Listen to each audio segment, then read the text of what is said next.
amis, j'espère que vous allez bien. Oh là là, enfin, la bonne nouvelle arrive aux oreilles des Barcelonais. Quand je dis bonne nouvelle, c'est à propos de Pedri et Rashford, les gars. Vous savez très bien qu'il y a eu un séisme extraordinaire au sein du milieu du FC Barcelone, les gars. Cette fois-ci, le docteur, celui qui opère le milieu du FC Barcelone, est de retour. Alors, Pedri est de retour. Il s'est entraîné en partie avec le groupe du Barça aujourd'hui. Et comme ça ne tarde pas, ça pavane aussi un peu de partout que Rashford a repris l'entraînement collectif, les gars. Bref, parlons un peu de Pedri. Parce que, les gars, même si on gagnait la plupart des matchs, quelque part, il y avait l'absence de Pedri, les gars. Il y avait l'absence de Pedri. Je ne sais pas si vous n'avez pas ressenti ça, mais moi, plus particulièrement, dans tous les matchs, je ressentais l'absence de Pedri. Alors, s'il est de retour, je pense que c'est quelque chose de très très positif. Le FC Barcelone va prendre toutes ses responsabilités et aller de l'avant.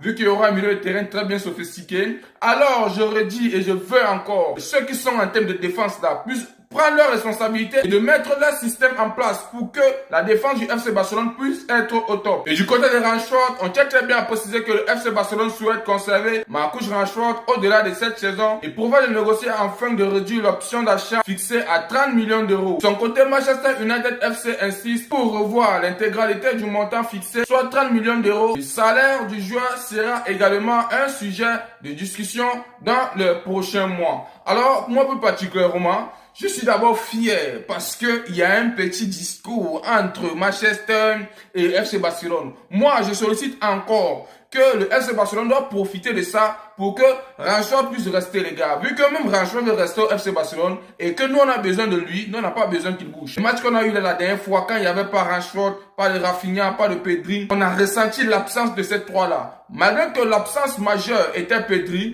même Rashford doit rester. On a grave besoin de lui, les gars. Il prouve de jour en jour qu'on a grave besoin de lui. Donc, pour moi, il doit rester. Qu'est-ce que vous en pensez, les gars? Et en parlant même qu'il doit rester, les gars, vous connaissez très bien le cauchemar qu'on vit tous ces derniers temps avec le FC Barcelone. Si c'est pas l'arbitrage, le milieu de terrain. Si c'est pas le milieu de terrain, c'est la défense. Alors, Pau Cubarsí sort et dit quelque chose qui ne fait que me faire rigoler. Mais moi, je vais essayer de le recadrer en quelque sorte, les gars. Cubarsí, notre ligne défensive, c'est une question posée. Et il dit, la ligne défensive haute peut paraître risquée vue de l'extérieur, mais c'est notre philosophie. Si tout le monde est connecté, ça fonctionne. Alors là, les gars, est-ce qu'ils savent très bien qu'ils ne sont plus connectés?